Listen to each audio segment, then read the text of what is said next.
o médico, ele que é ginecologista, assim como também obstetra, doutor Marcelo Ticiano, que está aqui conosco. Doutor, bom dia, seja bem-vindo ao nosso programa. Tudo bem com o senhor? Tudo bom, Bruno? Bom dia a todos que nos assistem. Uma satisfação imensa estar com vocês aqui na Tribuna Livre e poder discutir assuntos que são pertinentes, que são de tanta importância para toda a saúde da mulher e toda a saúde da população. Vamos começar, inclusive, pegando um gancho nessa matéria que tem tudo a ver com a questão da obstetria, questão de saúde relacionada à mulher, quanto da importância do pré-natal, a importância da programação para evitar que algo aconteça dessa maneira inesperada. O pré-natal, ele é o pilar do término de uma boa gestação. Então, nós sabemos que apesar de termos ali as gestações de risco habitual e as gestações de alto risco, e sabemos que mais de 80% das gestações são de risco habitual, faz com que as pacientes devam já, no primeiro sinal de atraso menstrual, busque já o seu obstetra, busque o seu posto de saúde, a sua enfermeira, para dar início ao pré-natal, para que solicitem os exames de laboratório que são necessários e aí sim, você dá a continuidade durante as 40 semanas, o bom 9 meses que a população gosta de falar, para que no final desse decorrido tenhamos o fruto, né, da esperança, o fruto da nova vida que sempre traz muita motivação para toda a família. Nós vamos falar sobre diferentes assuntos da questão da saúde da mulher. Inclusive você que está em casa, que é mulher, pode mandar a sua pergunta agora para o doutor Marcelo Ticiani, ele que vem a ser médico, ginecologista, assim como também obstetra, e vai falar com a gente sobre diversos assuntos, assim como também a questão relacionada à incontinência urinária, que é um tema que tem preocupado os especialistas quanto à questão das mulheres que pensam que isso é normal com o andamento do tempo e com o surgimento da famosa idade. Doutor Marcelo, primeiro para quem está em casa, o que é que vem a ser a incontinência urinária? Ótimo, já começamos bem. A incontinência urinária é a perda voluntária da urina que as mulheres ou os homens podem apresentar após um esforço físico, uma tosse, uma corrida. Cabe ressaltar que nós temos dois tipos, que uma é promovida por um problema na bexiga, que é a hiperatividade, e conhecida como a síndrome da bexiga hiperativa, e a incontinência urinária de esforço, que é dado por um movimento que aumenta a pressão abdominal. O importante é entender que, apesar da incontinência urinária seja mais comum nas mulheres, quase 4 vezes mais comum nas mulheres, normalmente as mulheres elas têm vergonha de assumir esse problema. É um problema social, porque também tem a desinformação, a falta de conhecimento que leva as mulheres imaginarem ou crerem que o envelhecimento faz parte da perda urinária. E quando não é o fato de você estar envelhecendo que justifica a perda urinária. A perda urinária não é comum em nenhuma fase da vida, seja na fase reprodutiva, seja na fase do climatério e principalmente após o climatério, onde que entra a menopausa, que nós temos uma questão aí da diminuição do estrogênio, que torna-se ainda mais comum a perda urinária. Essa imagem que nós estamos acompanhando agora é a imagem do ciclo da mulher. Eu queria que o senhor explicasse para quem está em casa no telão, para a mulher que está em casa compreender a dimensão e a importância disso que nós estamos mostrando agora na tela. Então, um ciclo miccional normal, certo? Ele consiste aonde que após o esvaziamento, nós precisamos que a bexiga fique relaxada. Então, a bexiga relaxa, se vocês verem ali na imagem, logo embaixo da bexiga tem a uretra e a uretra contrai. Isso é um processo fisiológico. Começa a encher a bexiga, a uretra continua contraída, a bexiga continua sem contração. Logo que a bexiga enche e chega na sua capacidade máxima, a bexiga começa a contrair para poder eliminar a urina e a uretra, por sua vez, começa a permitir que esse fluido possa sair. Isso parece muito simples. Bexiga enche, uretra abre e sai a urina. Porém, ela pode ser muito complexa para aqueles pacientes que tenham algum problema neurológico e para aquelas pacientes que tiveram muitos partos, aquelas pacientes que têm um déficit de colágeno, as pacientes que, por alguma outra razão, apresentam um aumento da pressão abdominal, como aquelas pacientes obesas, aquelas pacientes que são tossidoras crônicas com doença pulmonar obstrutiva crônica. E o estrogênio, né? O estrogênio é muito importante sempre ser lembrado que as pacientes que entram na menopausa, elas vão ter um processo de hipoestrogenismo. E esse hipoestrogenismo, ele deve ser compensado, ele deve ser tratado pelo seu ginecologista. E nós sabemos que toda mulher na menopausa precisa fazer o tratamento hormonal tópico, via vaginal, que vai prevenir não só a incontinência urinária, Bruno, mas também como infecções urinárias de repetição, a secura vaginal, a dor na relação sexual. Então o hipoestrogenismo, ele faz parte da pós-menopausa, pode ser tratado e é facilmente tratado. Quanto a essa questão de ir ao banheiro, tem a quantidade correta de vezes ao dia? Por exemplo, a gente está indo 6 vezes, 7 vezes, 3 vezes, 4 vezes, a gente está indo mais, a gente está indo menos. O que é que o senhor classifica como um alerta que já é um motivo para buscar um profissional? Então vamos lá. Nós falamos que temos 3 tipos de perda urinária.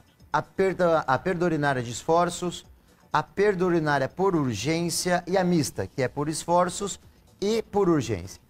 Acredita-se que em torno de 5 a 6 vezes seria o normal de uma pessoa buscar o banheiro para suas micções. Porém, durante a noite, consideramos normal aquele paciente que vai uma vez, que levanta-se uma vez... acorda uma vez para ir ao banheiro. No máximo 2. Tá? O mais fisiológico, o mais natural, o mais aceito pela literatura é que ele levante somente uma vez, máximo 2. Durante o dia, de 5 a 6 vezes. O diagnóstico da síndrome da bexiga hiperativa, que nós estávamos falando, que é outra forma de perder urina sem esforço, sem tossir, sem espirrar. Então, para a gente deixar assim bastante claro para todos que estão nos vendo, a incontinência urinária pode ser por esforço e pode ser por urgência.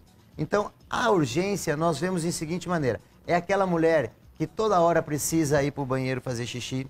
É aquela mulher que sai correndo para fazer xixi e às vezes quando chega no banheiro, a vontade é tão grande que ela não consegue se segurar e tem aquele escapezinho de xixi e aquela paciente que levanta muitas vezes à noite.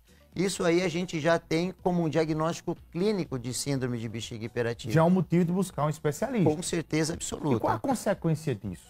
Bom, as consequências são inúmeras, certo? Principalmente no âmbito familiar. São aquelas pacientes que quando estão em família começam a se apresentarem de uma maneira mais tímida, começam a tornar-se mais inibidas em termos de socialização. São as pacientes que já começam a não querer mais socializar, preferem ficar em ambiente domiciliar, não querem estar em público. No âmbito laboral também essas pacientes acabam encontrando dificuldades porque durante as suas funções dentro do seu trabalho não conseguem ter uma permanência adequada no seu campo, ela tem que estar indo toda vez ao banheiro. Isso traz prejuízo para ela, para os seus pares, para os seus colegas e também no âmbito pessoal, no âmbito íntimo. Essas mulheres acabam tendo dificuldade nos seus relacionamentos em virtude desse problema tão grande e que tão fácil pode ser resolvido.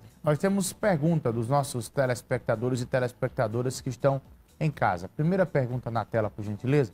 Lembrando, inclusive, que você pode mandar a sua mensagem para o telefone que nós estamos mostrando na tela agora. O João dos Bancários pergunta: infecção urinária pode evoluir para incontinência? Com certeza. A infecção urinária é o primeiro diagnóstico a ser diferenciado das outras doenças, das outras patologias que nós fizemos. Então, toda paciente que se manifeste, que venha dizer que está com perda urinária, que está com irritação na bexiga, que está com a bexiga hiperativa, nós precisamos de entrada fazer um exame chamado urocultura para ver se a gente detecta alguma bactéria e assim a tratá-la para ver se após o tratamento ainda ela vai persistir com os sintomas. Nós temos mais perguntas dos nossos telespectadores e telespectadoras que estão em casa. Quais os sinais de alerta no homem? É o João de Mandacaru, o doutor Ticiane. É médico obstetra, assim como também ginecologista, mas pode também dar essa dica ao homem. Vamos lá. Não é muito a minha praia, certo? Não é muito a praia dele, mas vai dar essa ajuda. Vou tentar ajudar. Então, os homens com incontinência urinária normalmente está mais relacionado com a próstata, certo?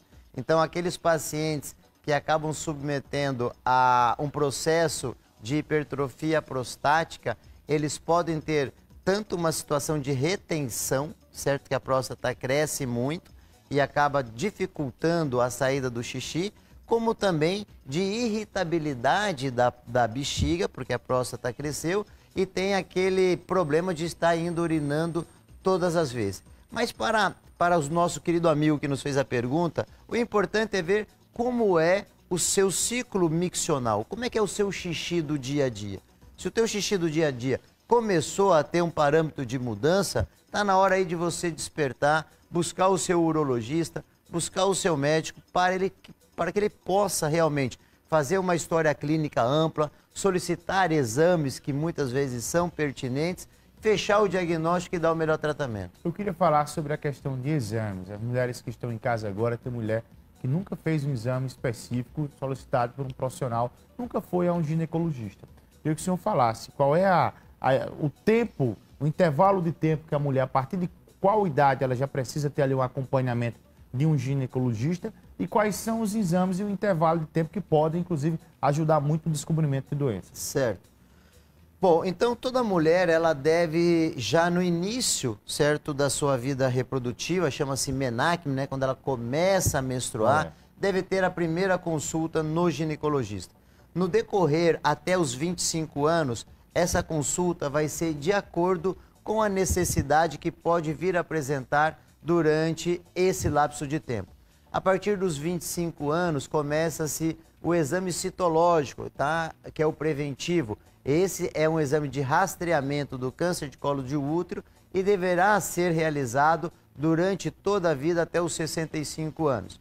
Logo após os 40 anos, nós vamos precisar fazer o exame de rastreio para o câncer de mama. E aí sim, esse dá início aos 40 anos, tem o Ministério da Saúde que vai preconizar após os 50 anos, mas as entidades, né, a Sociedade Brasileira de Mastologia, como o Conselho Federal de Medicina, preconizamos aí que dê início a partir dos 40 anos e você vai fazendo a sequência de cuidados da saúde da mulher anual, dando uma ênfase maior a esses dois exames que são de rastreamento.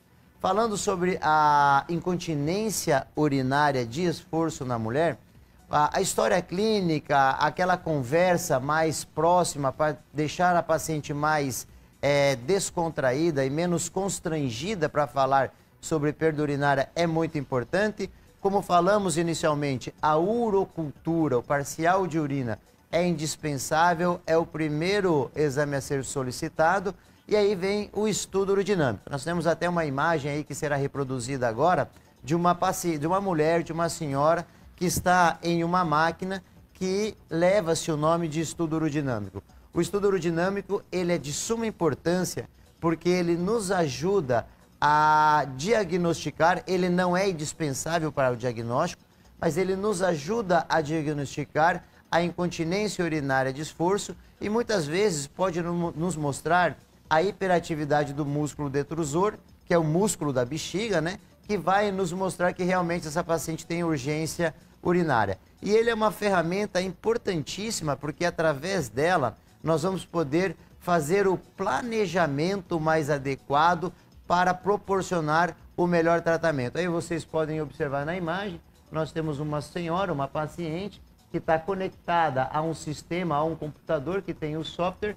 E esse estudo urodinâmico é importante falar, Bruno, que muitas vezes ele é mal pronunciado, ele é mal informado nas redes sociais ou por outros profissionais, como se fosse um exame muito difícil, um exame doloroso, um exame que vai trazer aí alguma dificuldade para a paciente. Não, isso é uma inverdade, isso é uma desinformação, é um exame que não dura mais do que 10 minutos, a gente conecta uma sonda no canal vesical, outra sonda para poder medir a pressão abdominal, aí a gente vê o soro, enche a bexiga e depois a gente vai simular, né, manobras de tosse, manobras de senta, levanta, e aquele gráfico do computador vai nos dizer que tão grave pode ser essa incontinência urinária de esforço. Então cabe aqui ressaltar tá? A todos que estão nos assistindo, o estudo aerodinâmico ele é imprescindível, ele é muito importante no armamento do tratamento dessas pacientes, nos ajuda a melhorar o diagnóstico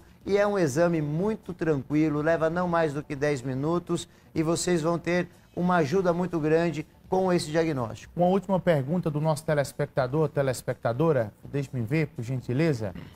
Tem diferentes tipos de incontinência.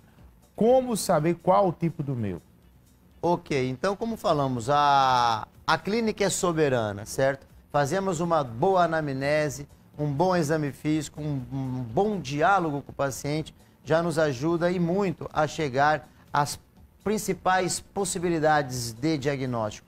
Aí nós temos a urocultura, temos o estudo urodinâmico, a ultrassom de vias urinárias, que vão colaborar também a fazer esse diagnóstico. Mas o importante é que uma vez feito o diagnóstico, nós sabemos que o tratamento é um tratamento simples, é um tratamento que tem uma resposta muito eficaz, aonde que a fisioterapia, os nossos amigos fisioterapeutas têm um papel importantíssimo no tratamento da incontinência urinária. Eu costumo falar para os meus alunos que o uroginecologista, ele não tem como caminhar sem estar de braços dados com o fisioterapeuta e outros tratamentos como o estrogênio via vaginal, alguns medicamentos que possam se fazer necessário ali na bexiga hiperativa e o tratamento cirúrgico, quando os tratamentos não medicamentosos ou fisioterapêuticos não funcionam, a gente vai para o tratamento cirúrgico. Agradecer aqui a presença conosco, a entrevista do Dr.